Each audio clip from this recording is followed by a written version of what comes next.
જય શ્રી કૃષ્ણ. વાઘ સ્ટોરીમાં સ્વાગત છે તમારું. આજે આપણે વાત કરીશું પરશુરામ જયંતીની. પરશુરામ ભગવાન વિષ્ણુનો છઠ્ઠો અવતાર છે. પરશુરામ પિતા જમદગ્નિ ઋષિ ભૃગુવંશી ઋષિજીના પુત્ર હતા, જેમની ગણના સપ્ત ઋષિઓમાં થાય છે. ભગવાન પરશુરામજીએ બ્રાહ્મણ કુલમાં જન્મ લઈને ન માત્ર વેદશાસ્ત્રોનું જ્ઞાન મેળવ્યું, અપિતૃ ક્ષત્રિય સ્વભાવને ધારણ કરતા શસ્ત્રોને પણ ધારણા કર્યા, અને તેનાથી તે બધા સનાતન જગતમાં આરાધ્ય અને સમસ્ત શાસ્ત્રો અને શાસ્ત્રોના જ્ઞાત કહેવાય. ભગવાન પરશુરામજીએ સામાજિક ન્યાય અને સમાનતાની સ્થાપનાના ઉદ્દેશથી અને સમાજના શોષિત અને પીડિત વર્ગના આધારિત રક્ષા માટે શસ્ત્ર ઉઠાવ્યા. તેમની મહાન પિતૃ-માતૃ ભક્તિ વંદનીય છે. તેણે સમસ્ત પૃથ્વીને દાન સ્વરૂપે કશ્યપ ઋષિજીને આપી. પરશુરામની પૌરાણિક કથા. ઘણી પૌરાણિક કથાઓ છે જે ભગવાન પરશુરામના અત્યંત ક્રોધિત સ્વભાવને દર્શાવે છે. ભગવાન પરશુરામ ક્રોધથી દેવી દેવતાઓ ધ્રુજતા હતા. પૌરાણિક કથાઓ અનુસાર એકવાર પરશુરામે ગુસ્સામાં ભગવાન ગણેશનો દાંત તોડી નાખ્યો હતો. તે સમયે તેમના પિતા કહેવાય પર તેણે તેની માતાની પણ હત્યા કરી. ચાલો જાણીએ ભગવાન પરશુરામે પોતાની માતાને કેમ કરીને દીધો હતો વધ. ભગવાન પરશુરામ શક્તિ પ્રતીક માનવામાં આવે છે. તેઓ તેમના માતા પિતાના પરમ ભક્ત હતા. પૌરાણિક કથાઓ અનુસાર એક વખત પરશુરામની માતા રેણુકા પાણી લેવા નદી પર ગયા હતા.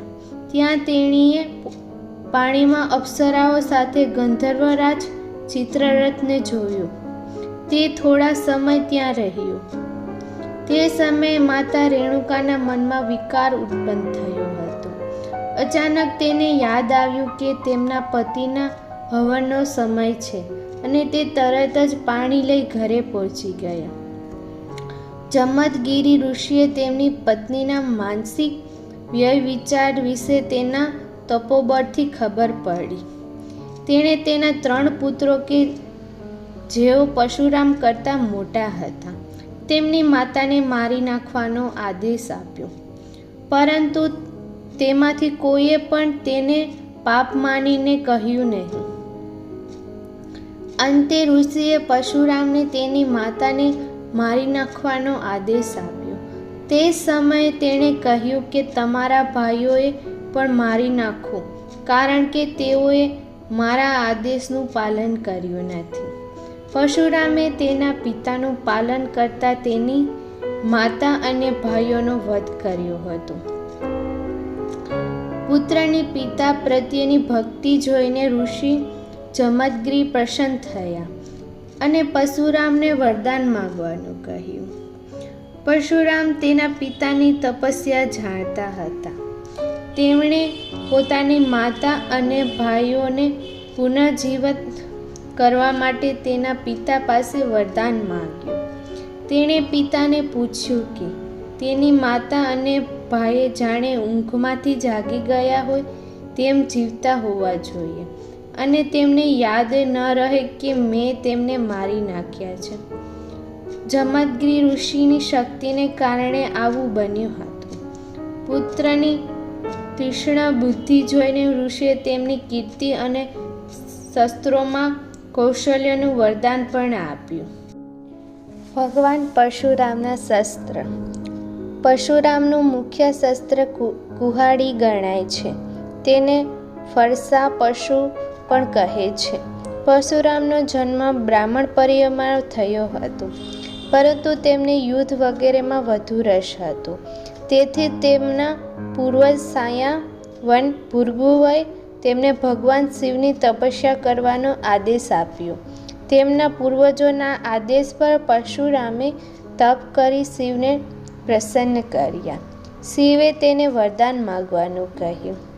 પછી પરશુરામે હાથ જોડીને શિવની પૂજા કરી. શિવ પાસે દેવી શસ્ત્ર અને યુદ્ધમાં નિપુણ બનવાની કળા માંગી. શિવે પરશુરામને યુદ્ધની કળામાં નિપુણતા માટે તીર્થયાત્રા કરવાનો આદેશ આપ્યો. આ પછી પરશુરામે ઓરિસ્સામાં મહેન્દ્રગિરીના મહેન્દ્ર પર્વત પર શિવની કઠિન અને કઠોર તપસ્યા કરી. જો તમને આજનો પરશુરામ જયંતીનો વિડીયો પસંદ આવ્યો હોય તો લાઈક, શેર અને સબસ્ક્રાઈબ જરૂર કરી દેજો.